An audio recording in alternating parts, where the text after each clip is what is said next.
হে WhatsApp guys, কেমন আছো সবাই? আশা করি সবাই খুব ভালো আছো। সেভেস 420 আজকে আমরা একটা জাপানি সিনেমা সম্পর্কে জানতে চলেছি, যে সিনেমাটির নাম হচ্ছে গ্যালিলিও কিন্দান নো জুজুৎসু, যেটার মানে হচ্ছে দ্য ফরবিডেন ম্যাজিক, নিষিদ্ধ জাদু। তবে এই সিনেমা কোনো জাদুর সিনেমা নয়, এটা আমরা দেখবো হচ্ছে বিজ্ঞানের জাদু, যেখানে আমরা দেখবো যে বিজ্ঞান আমাদের অনেক কিছু দিয়েছে, কিন্তু এর সাথে বিজ্ঞান কিন্তু আমাদের অনেক ক্ষতিও করেছে। তার সবচেয়ে বড় এক্সাম্পল হচ্ছে মারণাস্ত্র, যার মধ্যে রয়েছে পারমাণবিক বোম, মিসাইল, পিস্তল। মনে করো পুরো দুনিয়াতে এই অস্ত্রগুলো এত মানুষের জীবন নিয়েছে, তার কোনো ইয়াত্তা নেই। তো এই সিনেমাতে আমরা দেখবো হচ্ছে একজন সায়েন্সের স্টুডেন্ট, সে খুবই ভালো ছাত্র এবং সায়েন্সের উপর তার ব্যাপক আগ্রহ, কিন্তু এরপর সে তার সায়েন্সটিকে খারাপ পর্যায়ে নিয়ে যায় বা খারাপ কাজে ইউজ করতে চায়। তো যাই হোক, সিনেমাটি মোটামুটি ইন্টারেস্টিং। বাড়তি কোনো কথা না বলে ছোট্ট একটা কমার্শিয়াল বিজ্ঞাপন দিয়ে সরাসরি চলো মূল ভিডিওতে চাই। গাইস, আজকে আমরা জানতে চলেছি 100% একটা রিয়েল সাইট সম্পর্কে, যেখানে প্রতিদিন জিলিতে পাবে 50টি ফ্রি স্পিন। আর এটি এদেশের অন্যতম জনপ্রিয় এবং বিশ্বস্ত ওয়েবসাইট ক্রিকেক্স, যার নতুন ব্র্যান্ড অ্যাম্বাসেডর হচ্ছে কিংবদন্তি ক্রিকেটার দীনেশ কার্তিক। আর সিপিএল উপলক্ষে ক্রিকেক্সে চলছে 50 মিলিয়ন মেগা বোনাসের উৎসব। আর ক্রিকেক্স দিচ্ছে 500 টাকার ডিপোজিটে 300 টাকা বোনাস এবং প্রতি ডিপোজিটে 5% এক্সট্রা বোনাস। আর তোমার জন্মদিনে ক্রিকেক্স থেকে পাবে 1000 টাকা বোনাস। এছাড়াও ইভো গেমে সাপ্তাহিক 1 লক্ষ টাকা পর্যন্ত ক্যাশব্যাক বোনাস পাওয়ার সুযোগ সুবিধা রয়েছে। আর সাপ্তাহিক লাকি ড্রোতে অংশ নিয়ে তুমিও জিতে নিতে পারো আইফোন 15 প্রো। আর এখানে তুমি খুব সহজেই বিকাশ, নগদ, রকেট, উপায় এবং ব্যাংকের মাধ্যমে তোমার জেতা টাকা তুলতে পারবে। তো আর দেরি কেন, এখনই পিন কমেন্ট থেকে ক্রিকেক্স অ্যাপে বিনামূল্যে রেজিস্ট্রেশন করো এবং উপার্জনের যাত্রা শুরু করো।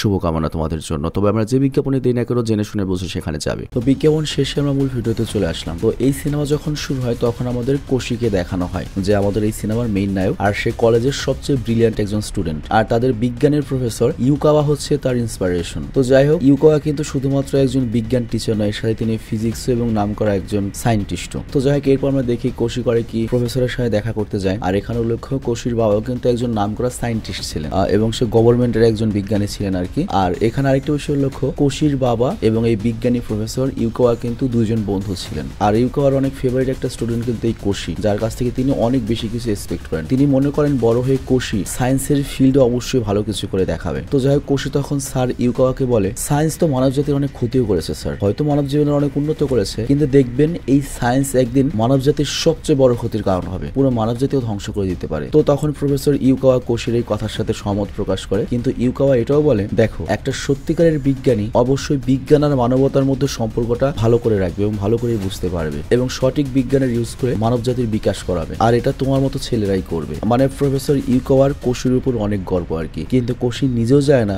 যে আগামী দিন বা কয়েক ঘন্টার মধ্যে তার জীবনে কি হতে চলেছে। তো যাই হোক, প্রফেসরের সাথে দেখা করার পরই কোশি করে কি তার ছোট বোন আকিনাকে কল করে, কিন্তু তখন অপর পাশ থেকে ফোন রিসিভ করে একজন পুলিশ। আর সে কোশিকে একটা শকিং নিউজ দেয়। কি নিউজ দেয় এটা আমাদের বলা হয় না, মানে বুঝতেই পারছো, ওর বোনের ফোন যেহেতু একটা পুলিশ রিসিভ করেছে, নিশ্চয়ই কোনো ঘাপলা ঘটেছে। তো এরপর 4 মাস কেটে যায়। আমাদের দেখানো হয় একটা কাপল রাতে নদীর কিনারে মাছ ধরছিল, আর তখনই কোনো একটা কিছু তাদের মোটর সাইকেলের পেট্রোল ট্যাঙ্কের মধ্যে ঢুকে যায়, আর তারপর মোটর সাইকেলে আগুন লেগে যায়। তো এটা দেখে ওরা হয়রান হয়ে যায় যে ঘটনাটা কি ঘটলো, কোনো পিস্তলের আওয়াজ পেলাম না, কোনো বুলেট দেখতে পেলাম না, শুধুমাত্র বাইকটা ফুটো হয়ে গেল। তো এভাবে আরো 1 মাস কেটে যায়। আর এরপর আমাদের দেখানো হয় প্রফেসর ইউকাওয়ার ল্যাবে ওসামা নামের একটা সাংবাদিক তার ইন্টারভিউ নিতে আসে, কিন্তু 2 দিন পরে পুলিশ ওসামার অ্যাপার্টমেন্টে ওসামার লাশ পায়। আর ক্রাইম স্পটে আসা হচ্ছে সিনিয়র ডিটেকটিভ কাসানা, আর তার সাথে ছিল তার সুন্দরী অ্যাসিস্ট্যান্ট জিমি। আর তখনই আসে তার অ্যাসিস্ট্যান্ট জিমি, আর সে ডিটেকটিভ কাসানাকে জানায় ওসামার মাথায় কেউ সিগারেটের অ্যাস্ট্রে মেরে হত্যা করেছে। আর জিমি বলে এটা মনে হয় কোনো চোরের কাজ হবে। বাট তখনই সেখানে আসে হচ্ছে জুনিয়র ডিটেকটিভ মনিকা,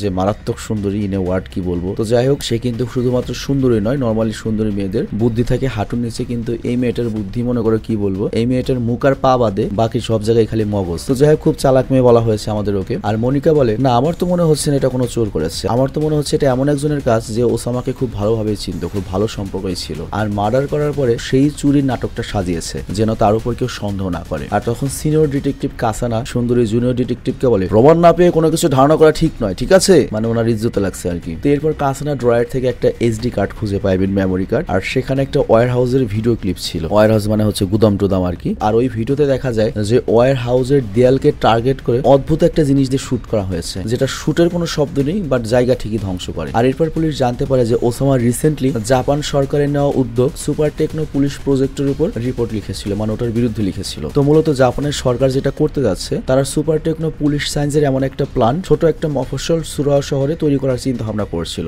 এবং এই প্রজেক্টে তারা এমন এমন জিনিস, এমন এমন ওয়েপন আবিষ্কার করবে যেটা পুরো দুনিয়াকে হয়তো তাক লাগিয়ে দেবে। আর এই প্ল্যানটাকে প্রমোট করছিল হচ্ছে বিজ্ঞান ও প্রযুক্তি মন্ত্রী ওজা, যিনি পশ্চিমাদের সাথে পাল্লা দিয়ে জাপানের বিজ্ঞানকে এগিয়ে নিয়ে যেতে চান। এবং ওজা মনিকা মনে করতো এই প্ল্যানটা জাপানের ফিউচার চেঞ্জ করে দেবে, মানে বিশ্ববাজারে অস্ত্রের প্রতিযোগিতায় জাপানকে এক ধাপ উপরে নিয়ে যাবে। বাট সাধারণ মানুষ এই প্ল্যান্টের বিরোধিতা করছিল। এর কারণটা হচ্ছে প্রথমত একবার অলরেডি জাপানে এই পারমাণবিক যে রিঅ্যাক্টর রয়েছে যেটাতে বিদ্যুৎ উৎপন্ন হয় সেটার একটা বিপর্যয় হয়েছিল, শত শত মানুষ মারা গিয়েছে, হাজার হাজার মানুষ আহত হয়ে গিয়েছিল। আর এখানে যেহেতু অস্ত্র নিয়ে গবেষণা করা হবে তার মানে আশেপাশে প্রকৃতিও লোকসান হবে, মানুষেরও ক্ষতি হওয়ার সম্ভাবনা রয়েছে। আর এই কারণেই তারা চায় না এটা এখানে হোক, তারা চায় এটা কোনো শুনশান বা নির্জন দ্বীপে করুক, এই প্ল্যান্ট নির্জন কোনো দ্বীপে নিয়ে যাক। আর এই কারণে সাধারণ জনগণ একটা এই প্রজেক্টের বিরুদ্ধে অ্যান্টি প্ল্যান্ট মুভমেন্ট অর্থাৎ বড় একটা আন্দোলন করেছে। আর এই আন্দোলনের যে কমিটি ছিল তার অনেক বড় একটা পদে ছিল হচ্ছে ওই সাংবাদিক ওসামা, যার মৃত্যু হয়েছে। আর এই কারণে পুলিশ ওসামার মৃত্যুকে এই আন্দোলনের সাথে কোনো যোগসূত্র করছিল। হয়তো সরকার থেকে বা এই প্রজেক্টের সাথে সম্পর্কিত কেউ ওসামাকে খুন করতে পারে, কিন্তু তারপরে বুঝতে হবে সরকারের বিরুদ্ধে তার পুলিশ যেতে পারবে না। তবে পুলিশ এরপর জানতে পারে ওসামার ড্রয়ার থেকে যে একটা এইচডি কার্ড পাওয়া গিয়েছে এবং ওটার মধ্যে যে ভিডিওটা ছিল যে একটা গুদামে একটা শুট করা হয়েছে, সেই গুদামটার খোঁজ পাওয়া গিয়েছে যেটা অনেক বছর ধরে বন্ধ পড়ে রয়েছে, কেউ সেখানে থাকে না। কিন্তু এই খালি গুদামের দেয়ালে কেন টার্গেট করে শুট করা হবে? আর এই শুটটাও করা হয়েছে 1 মাস আগের। আর ওই সময় ঠিক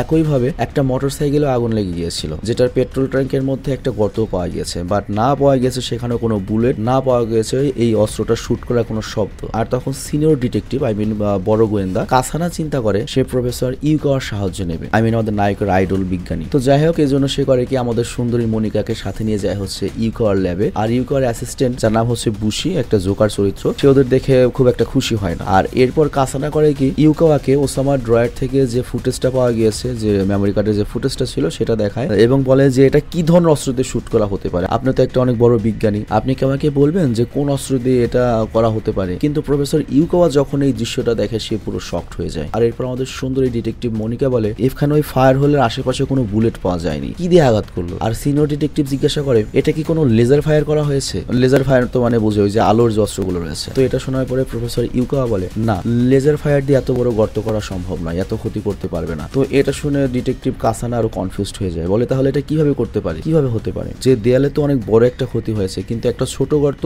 ওই সময় একটা মোটরসাইকেলের ট্যাঙ্কিতেও পাওয়া গিয়েছিল, সেখানেও কোনো বুলেট পাওয়া যায়নি। এটা কি কোনো নির্দিষ্ট চক্রের কাজ, না বিদেশি কোনো চক্র এখানে এসে কাজ করছে? তো ইউকাওয়া তখন বলে আমি ওই ওয়্যার হাউসটা নিজে ভিজিট করে দেখবো, নিজে তদন্ত করব। তো যাই হোক, সবাই বেরিয়ে যাওয়ার পরে বুশি করে কি পেন স্ট্যান্ডে রাখা একটা কলম হাতে নিয়ে দেখতে থাকে, যেই কলমটা ওই সাংবাদিক ওসামা ইন্টারভিউর সময় ভুলে এখানে ফেলে গিয়েছিল। আর এই দিকে সুন্দরী ডিটেকটিভ মনিকা বলে অনেক দূর থেকে ওয়্যার হাউসে বা গুদামে শুট করা হয়েছে, আর এত দূর থেকে শুট করার বন্দুক নিশ্চয়ই অনেক বড় হবে, কারণ 4-5 কিলোমিটার থেকে দূরে শুট করতে গেলে তো অনেক বিশাল কামানের প্রয়োজন বা বন্দুকের প্রয়োজন। তো এই কথা বলে সিনিয়র ডিটেকটিভ কাসানা প্রফেসর ইউকাওয়াকে তার মতামত সম্পর্কে জিজ্ঞাসা করে যে কি অস্ত্র ব্যবহার করতে পারে, কি ধরনের অস্ত্র ব্যবহার করতে পারে। বাট আমরা ইউকাওয়ার চেহারা দেখে বুঝতে পারি সে কোনো কিছু লুকাচ্ছে, চুপ করে থাকে। তো এরপর প্রফেসর ইউকাওয়া করে কি আমাদের নায়ক কোশিকে বারবার ফোন করে, বাট আমাদের নায়কের ফোন বারবার বন্ধ বলছিল। তার মানে আমাদের নায়ক কি এর সাথে জড়িত? আমাদের নায়ককে কি অজানা কোনো কারণে ভিলেন হয়ে গিয়েছে? তোমাদের নিশ্চয়ই মনে আছে তার বোনের নাম্বার সে কল দিয়েছিল এবং ধরেছিল পুলিশ, তারপর তার বোনের কি হয়েছে আমরা সেটা জানতে পারিনি। ওই ঘটনা কি আমাদের নায়ককেই ভিলেন বানিয়ে দিয়েছে, যাকে দিয়ে আমাদের প্রফেসর আশা করেছিল যে বিজ্ঞানকে ইউজ করে সুন্দর করবে আরো দুনিয়া, সেটা কি উল্টো কিছু হয়ে গিয়েছে? আমাদের নায়ককে বিজ্ঞানকে ইউজ করে দুনিয়ার আরো 12টা বাজাচ্ছে। আর অন্যদিকে আমরা দেখি জিমি করে কি ওই সাংবাদিক ওসমান মার্ডার নিয়ে অনুসন্ধান করতে করতে সেই অ্যান্টি প্ল্যান্ট মুভমেন্টের অফিসে গিয়ে পৌঁছায়, মানে যেখান থেকে এই আন্দোলনটা চালানো হচ্ছিল। আর সেখানে গিয়ে তাদের পরিচয় হয় এই অ্যান্টি প্ল্যান্ট মুভমেন্টের লিডার সভাপতি নাকাশার সাথে। তো নাকাশার কাছ থেকে তারা জানতে পারে যে এই জমিতে প্ল্যান্ট করে সরকার প্রকৃতির লোকসান করছে, আর এই কারণে তারা জনগণের পক্ষ হয়ে সরকারের বিরোধিতা করছে। আর এরপর নাতাশা অভিযোগ করে আমাদের এই আন্দোলন করা সত্ত্বেও বিজ্ঞান ও প্রযুক্তি মন্ত্রী তার আদেশে এখানে রেডিও অ্যাক্টিভ কাজ চলছে। রেডিও অ্যাক্টিভ মানে হচ্ছে মনে করে কেমিক্যাল রিয়াকশন বা এই ধরনের কোনো একটা কিছু যেটা বাতাসের সাথে মিশে যাবে বা এক রিয়াকশনের কারণে মানুষের ক্ষতি হতে পারে, প্রকৃতির ক্ষতি হতে পারে, মানে শর্টকাটে বোঝালাম আর কি। তো যাই হোক, এরপর নাকাশা আরো বলে সাংবাদিক ওসামা মূলত প্রযুক্তি ও বিজ্ঞান মন্ত্রী ওঝার বিরুদ্ধে প্রমাণ জোগাড় করতে কাজ করছিলেন, আর এই কারণে তিনি প্রফেসর ইউকাওয়ার সাথে দেখাও করেছিলেন। তো এই কথা জানতে পেরে ডিটেকটিভ কাসানা পুরো শকড হয়ে যায় এবং ডিটেকটিভ কাসানা চিন্তা করে প্রফেসর ইউকাওয়ার কাছে আমরা গিয়েছিলাম, সেই কথা কেন আমাদের কাছে লুকালো যে সাংবাদিক ওসামা তার মৃত্যুর 2 দিন আগে তার সাথে দেখা করতে গিয়েছিল। কিন্তু তখন সুন্দরী মনিকা ডিটেকটিভ কাসানাকে বলে আমাদের মনে হয় এই পুরো ঘটনায় একটা বড় প্যাচ রয়েছে। তো এখানে তারা সিদ্ধান্ত করে তারা মন্ত্রীর সাথে দেখা করবে, কিন্তু জাপানের মতো একটা দেশের বিজ্ঞান ও প্রযুক্তি মন্ত্রীর সাথে দেখা করা এত সহজ নয়, কিংবা তাকে জিজ্ঞাসাবাদের জন্য ডাকা তো সম্ভবই নয়। তো এটা ভেবে জিমি করে কি মনিকাকে থামানোর চেষ্টা করে, বাট মনিকা মানে নেয় না, মানে মেয়ে মানুষ সাহস অনেক বেশি আর কি, কারণ যা মনে হয় তাই করুক, লাস্টে একটা হাসি দিলেই দুনিয়া ঠান্ডা। যাই হোক, এরপর আমরা দেখি বিজ্ঞান ও প্রযুক্তি মন্ত্রীর যে সেক্রেটারি জ্যাকবকে, এবং ওখানে ওরা গিয়েছে, সে ওদেরকে ভেতরে ঢুকতে দেয় না। কিন্তু মনিকা ঠিকই বুঝে যায়, বলে যে মন্ত্রী এখন ব্যস্ত রয়েছে, বাট মনিকা বুঝে যায় যে মিথ্যা বলা বলা হচ্ছে। কিন্তু জ্যাকব তখন মনিকাকে ওয়ার্নিং করে যে তুমি তোমার অবস্থান ভুলে যেও না, তুমি জাস্ট একটা সরকারি কর্মচারী, আর তুমি যদি মন্ত্রী সাহেবকে জিজ্ঞাসাবাদ করতে চাও উপযুক্ত প্রমাণ নিয়ে আসো যে কেন তাকে প্রশ্ন করবে, কেন তাকে ইন্টারোগেট করবে। কিন্তু এরপর মন্ত্রী যখন জানতে পারে যে পুলিশ তাকে প্রশ্ন করবে, এটা নিয়ে সে অনেক ডিস্টার্ব ফিল করে। বাট তখন মন্ত্রীর যে অ্যাসিস্ট্যান্ট জ্যাকব সে তাকে ভরসা দেয়, তুমি এটা আমার উপর ছেড়ে দাও বাতিজা, আমি হ্যান্ডেল করে নেবো, তুমি জাস্ট তোমার পলিটিক্যাল ক্যারিয়ারে ফোকাস করো, আর কোনো কিছু নিয়ে ভেবো না। তো এখানে আমরা বুঝতে পারি মন্ত্রীর যে সায়েন্সে তার পাওয়ার বেশি, সায়েন্সের পাওয়ারে মন্ত্রী চলে। আর অন্যদিকে আমরা দেখি প্রফেসর ইউকাওয়া কোশির নতুন কলেজে যায় ওর সন্ধান করতে, আর সেখানে গিয়ে জানতে পারে কোশি তো 3 মাস আগেই কলেজ ছেড়ে চলে গিয়েছে, যা শুনে প্রফেসর ইউকাওয়া পুরো শকড হয়ে যায়। আর এরপর প্রফেসর ইউকাওয়া একটা মেটাল ফ্যাক্টরিতে যায়, যেখানে কলেজ ছাড়ার পরে কোশি কাজে জয়েন করেছিল। তো সেখানে যাওয়ার পরে ফ্যাক্টরির যে ওনারের মেয়ে ছিল যার নাম হচ্ছে নুরি, সে প্রফেসর ইউকাওয়াকে জিজ্ঞাসা করে আপনি কি পুলিশ ডিপার্টমেন্টের লোক? তো এই প্রশ্ন শুনে ইউকাওয়া তো অবাক হয়ে যায় এবং উল্টো ওই নুরিকে জিজ্ঞাসা করে, ওই ফ্যাক্টরির মালিকের মেয়েকে, তোমার এমন কেন মনে হলো যে আমি পুলিশের লোক? তখন নুরি জানায় কয়েকদিন আগেই কোশি এখান থেকে কাজ ছেড়ে চলে গিয়েছে, এরপর কোশির সাথে আমাদের আর কোনো যোগাযোগ নেই, বাট ওর খোঁজ করতে এখানে পুলিশ এসেছিল। আর এরপর প্রফেসর ইউকাওয়া কোশির যে কলেজ ফ্রেন্ড রয়েছে তাদের মাধ্যমে জানতে পারে যে 3 মাস আগে যখন লাস্টবার কোশি কলেজে এসেছিল তখন সে কলেজের ল্যাব থেকে বেশ কয়েকটা এক্সপেরিমেন্ট বা বিজ্ঞানের কাজ করার ইকুইপমেন্ট নিয়ে গিয়েছে, যেগুলো সে আর কখনোই ফেরত দেয়নি। আর তারপরে কোশি আর কখনো কলেজেও আসেনি। তো এখন ইউকাওয়া পড়ে যায় চিন্তায়, তাহলে কোশি কি এমন কোনো জিনিস আবিষ্কার করার চেষ্টা করছে যেটা একটা অস্ত্র হবে? আর এই দিকে আমরা দেখি সুন্দরী মনিকা ডিটেকটিভ কাসানাকে জানায় ওসামা মার্ডার কেসে অবশ্যই মন্ত্রীর কোনো না কোনো কানেকশন রয়েছে। কিন্তু এখানে ডিটেকটিভ কাসানা উল্টো মনিকাকে বলে, দেখ ভাই, সামসিকা হয়ে হাতির সাথে লাগা যাবে না, মন্ত্রী থেকে দূরে থাক, মন্ত্রী বাদ দিয়ে অন্য যে জায়গায় তদন্ত করতে হয় ভাই তদন্ত করো। তো এই কথা শুনে মনিকার অনেক খারাপ লাগে যে শালার আমি বাংলাদেশের গোয়েন্দা না জাপানের গোয়েন্দা, জাপানেও এক অবস্থা। আর অন্যদিকে আমরা দেখি নুরির খুব কোশির কথা মনে পড়তে থাকে, সে মনে করতে থাকে কিভাবে কোশি তাকে সায়েন্স বুঝিয়ে পড়াতো, আর কোশির কারণে সে সায়েন্সে ভালো রেজাল্ট করতে পেরেছে। তবে তার সাথে নুরি এটাও বুঝতে পারে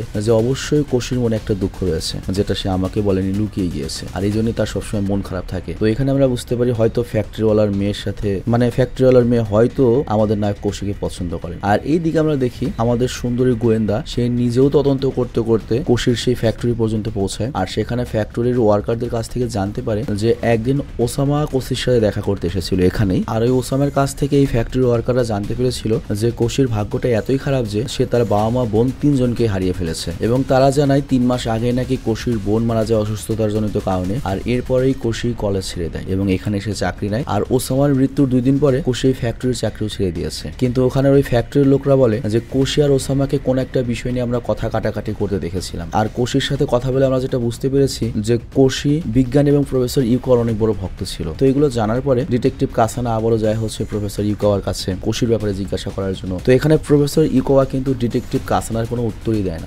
চিন্তা করো, গোয়েন্দাকে কোনো দামি নাই, পুলিশের কোনো দামি নাই। তো এখানে উল্টো প্রফেসর ইউকাওয়া বলে, ডিটেকটিভ কাসানা, আমাকে কিন্তু জিজ্ঞাসাবাদ করার কোনো ভুলেও চেষ্টা করবেন না, আমাকে এখানে ইনভলভ করার চেষ্টা করবেন না, যদি করতে চান প্রপার আদালতের পেপার নিয়ে আসবেন। তো এই কথায় ডিটেকটিভ কাসানা অনেক মনে করো হতাশ ফিল করে। কিন্তু তখন বুদ্ধিমতী মনিকা করে কি, বুশির সেই লুকিয়ে রাখা পেনটা খুঁজে বের করে যেটা ওসামা এখানে নিয়ে এসেছিল, এবং ওই কলমের মধ্যে কিন্তু ওই অ্যান্টি প্ল্যান যে মুভমেন্টের সংগঠন, সেই সংগঠনের নাম লেখা ছিল, যারা সরকারের প্ল্যানটির বিরুদ্ধে আন্দোলন করছে সেই আন্দোলনের সেই সংগঠনের নাম লেখা ছিল ওই কলমে। আর তারপর সিসিটিভি ক্যামেরা থেকে ডিটেকটিভ কাসানা এবং মনিকা এটাও দেখতে পায় যে ওসামা মৃত্যুর 2 দিন আগে ইউকাওয়ার সাথে দেখা করতে এসেছিল। তার মানে কি প্রফেসর ইউকাওয়াও ওসামার মৃত্যুর সাথে জড়িত? আর এই প্রশ্নটা রাখে হচ্ছে মনিকা। বাট এখানে সিনিয়র ডিটেকটিভ কাসানা গ্যারান্টি দিয়ে বলে প্রফেসর ইউকাওয়া কখনো এইভাবে কিছু করতে পারে না, আমি অনেক ভালো মতো তাকে চিনি, সে অনেক বড় মাপের একটা মানুষ, সে কোনো অন্যায় করতেই পারে না। তবে আমার মনে হচ্ছে প্রফেসর ইউকাওয়া হয়তো তার প্রিয় ছাত্র কোশিকে প্রোটেক্ট করার চেষ্টা করছে। তো যাই হোক, এরপর সুন্দরী মনিকা করে কি কোশির ফ্যামিলি নিয়ে রিসার্চ করে এবং জানতে পারে কোশির যে বোন ছিল যার নাম হচ্ছে আকিনা, তার মৃত্যু হয়েছিল ঠিকই, বাট ওই মৃত্যুটা স্বাভাবিক ছিল না, তার ডেড বডি একটা হোটেলে পাওয়া গিয়েছিল।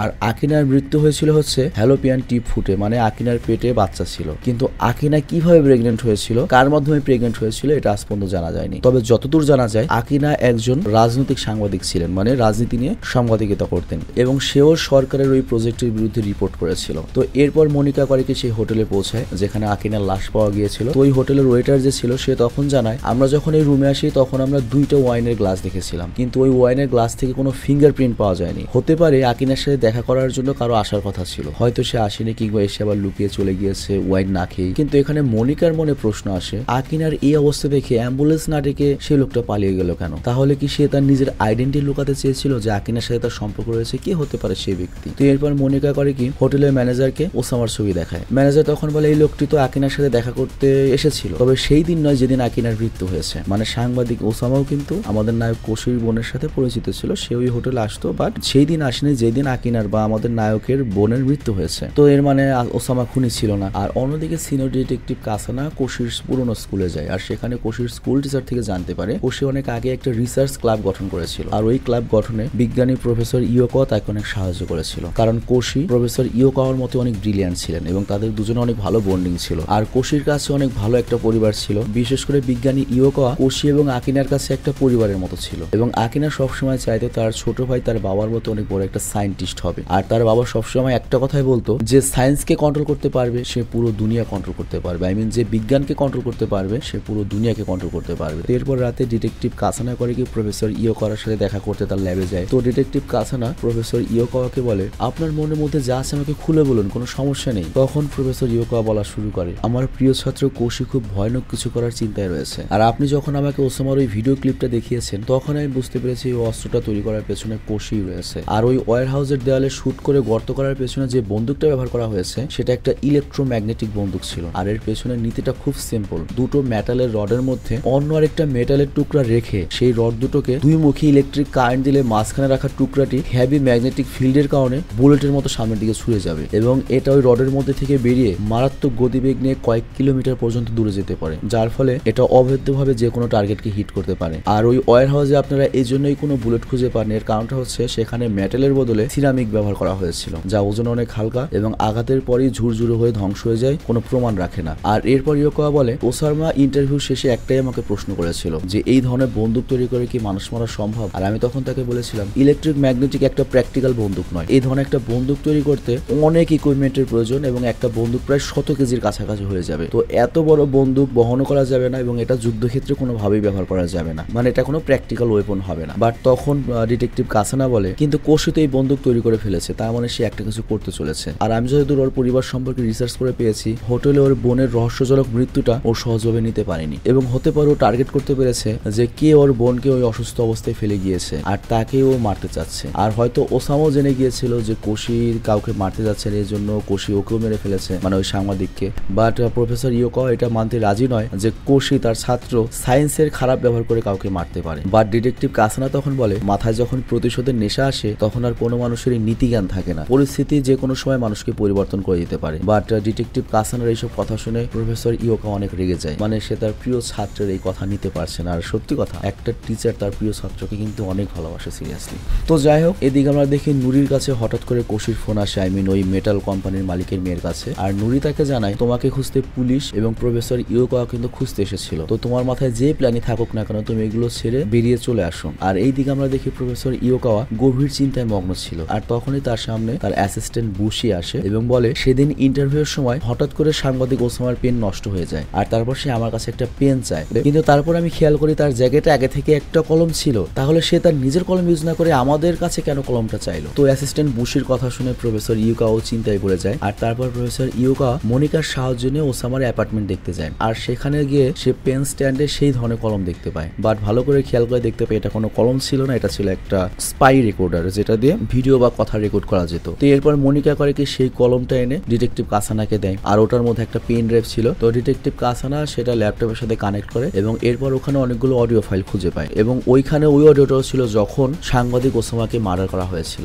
আর ওই অডিও থেকে জানা যায় যে সাংবাদিক ওসামার মার্ডার আর কেউ নয়, তারই সহকর্মী, মানে যে তার সাথে সরকারের বিরুদ্ধে আন্দোলন করছিল, মানে ওই অ্যান্টি মুভমেন্টের যে সভাপতি লিডার, ওই নাকাশা মেরেছে। তো ওই ভয়েস থেকে নাকাশাকে অ্যারেস্ট করা হয়। তো নাকাশাকে জিজ্ঞাসাবাদ করলে নাকাশা বলে, সেদিন সাংবাদিক ওসামা আমাকে তার অ্যাপার্টমেন্টে ডাকে, তো ওসামা আমাকে বলে যে সে বিজ্ঞান ও প্রযুক্তি মন্ত্রীর গোপন ভালোবাসা সম্পর্কে জানতে পেরেছে, আর এই ব্যাপারে তার কাছে প্রমাণও রয়েছে। তো আমি মনে করেছিলাম ওসামা হয়তো এই প্রমাণ দিয়ে বিজ্ঞান ও প্রযুক্তি মন্ত্রীকে ব্ল্যাকমেইল করে সুপার টেকনো পুলিশ প্রজেক্ট বা সরকারি প্রজেক্ট থামিয়ে দিতে চায়। তবে তা না করে ওসামা প্ল্যান করছিল এই প্রমাণ দিয়ে সে নিজের নিউজ পেপারে এই বিষয়ে আর্টিকেল ছাপিয়ে বিজ্ঞান ও প্রযুক্তি মন্ত্রীকে পুরো এক্সপোজ করে দেবে, কিন্তু এটা করে দিলে আমার লস। তো পুলিশরা তখন অবাক হয়ে যায়, তোর লস কিভাবে, তুই নিজেই তো বিজ্ঞান ও প্রযুক্তি মন্ত্রীর বিরুদ্ধে আন্দোলন করছিস। তো নাকাশা তখন বলে, আমার উপর অনেক ঋণের বোঝা ছিল, তো আমি যখন ওই সরকারের বিরুদ্ধে আন্দোলন শুরু করি, ওই মন্ত্রীর বিরুদ্ধে আন্দোলন শুরু করি, তখন ওই মন্ত্রীর যে সেক্রেটারি ছিল বা অ্যাসিস্ট্যান্ট, ওই জ্যাকেও আমাকে টাকা দিয়ে কিনে নেয় এবং আমাকে রেগুলারলি টাকা দেওয়া হতো, যার জন্য আমি মুভমেন্টটা থামাতাম না, বেশি এগোতাম না। কিন্তু যেদিন আমি খবর পাই যে সাংবাদিক ওসামা পাবলিকের সামনে মন্ত্রীকে এক্সপোজ করতে যাচ্ছে আর এটার ফলে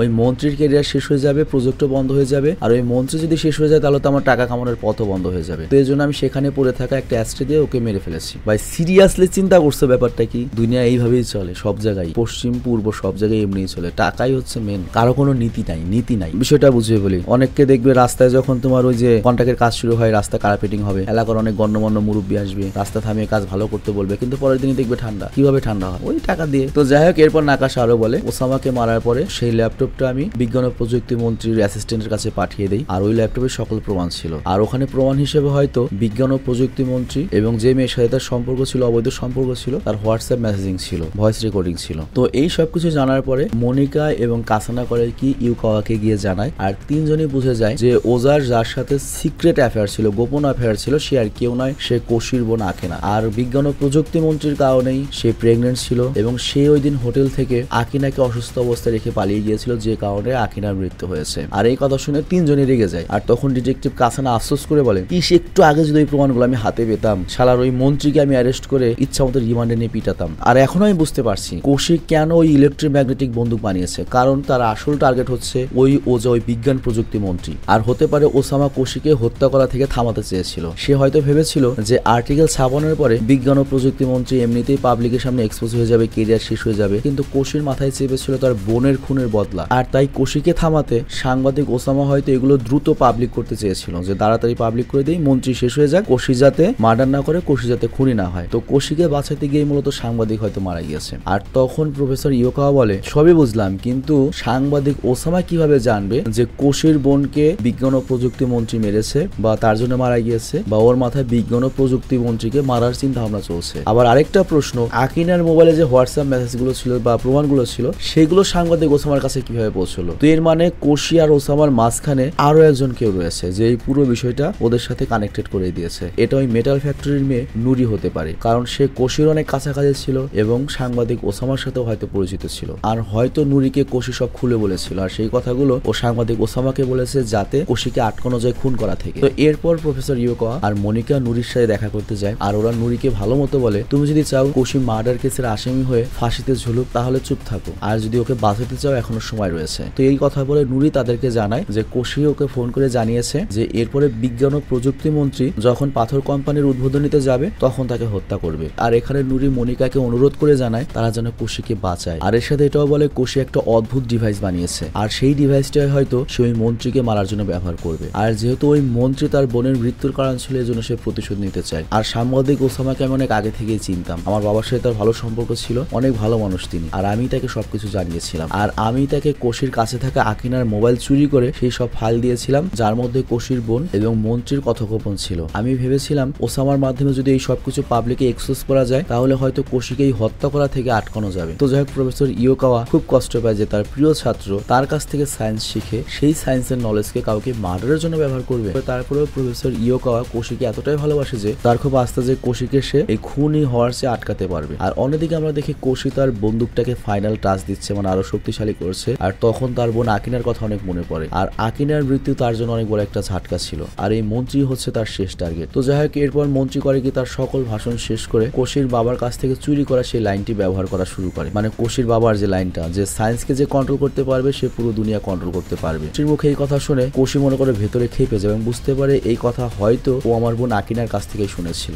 আর কোশির তখন মনে হয় এখনই এই মন্ত্রীকে মেরে দেবে, কিন্তু নিজেকে কোনো রকমের সামলায়। আর এদিকে সুন্দরী মনিকার মনে হচ্ছে যে প্রফেসর ইয়োকাওয়া কোশিকে নিয়ে অনেক টেনশন রয়েছে। আর তখন কাসানা তাকে বলে, আরে না, ইয়োকাওয়া কোশিকে নিয়ে নয়, বরং সে এটা নিয়ে চিন্তিত যে তার সায়েন্সের বদনাম না হয়, যে তার ছাত্র কোনো খারাপ কাজ করছে। তো যাই হোক, এরপর আমরা দেখি ওই পাথর ফাউন্ডেশনের অনুষ্ঠানের দ্বিতীয় দিন শুরু হয় এবং মন্ত্রীকে প্রোটেক্ট করার জন্য এক্সট্রা প্রস্তুতি নিতে শুরু করে গোয়েন্দা বিভাগ, কারণ এটা ওই মনিকা আর কাসানাই বলে দিয়েছে গোয়েন্দা বিভাগকে বল। আর অন্যদিকে আমরা দেখি মন্ত্রী ওজা দরজার আড়াল থেকে জ্যাকবের কথা শুনে নেয়, যেখানে সে জানতে পারে যে অনুষ্ঠানের দিন তার উপর প্রাণঘাতী হামলা হতে পারে। আর এখানে মনিকা জ্যাকেবের উপর রাগও করে যে সেদিন হোটেলে যদি মিনিস্টার ওজা আকিনাকে ওই সিরিয়াস অবস্থায় না ছেড়ে আসতো আর আকিনার মৃত্যু না হতো, তাহলে আজকের এই পরিস্থিতি তৈরি হতো না। একটা সুজাশান্ত ব্রিলিয়ান্ট ছেলে আজকে নষ্ট হয়ে গেল এই জন্য। এবং এখানে মনিকা ডাইরেক্ট বলেই দেয় মিনিস্টার ওজার উচিত পুলিশের সামনে এসে তার নিজের দোষ স্বীকার করা, যাতে ওই মেয়েটার আত্মার শান্তি পায়। বাট জ্যাকব তখন বলে, বিনা প্রমাণে কারো উপর আপনি দোষ দিতে পারেন, আপনি আপনার লিমিটে থাকুন, আপনি একটা মন্ত্রীর উপর কোনো একটা ব্লেম দিচ্ছেন। বাট জিমি তখন বলে, প্রমাণ তো তোমরা আগেই মিটিয়ে দিয়েছো। আর এরপর আমাদের মিনিস্টার ওজাকে দেখানো হয় তার ওই রাতের কথা মনে পড়ে, যেদিন পেটের টিউব ফেটে যাওয়ার কারণে আকিনার মৃত্যু হয়েছিল।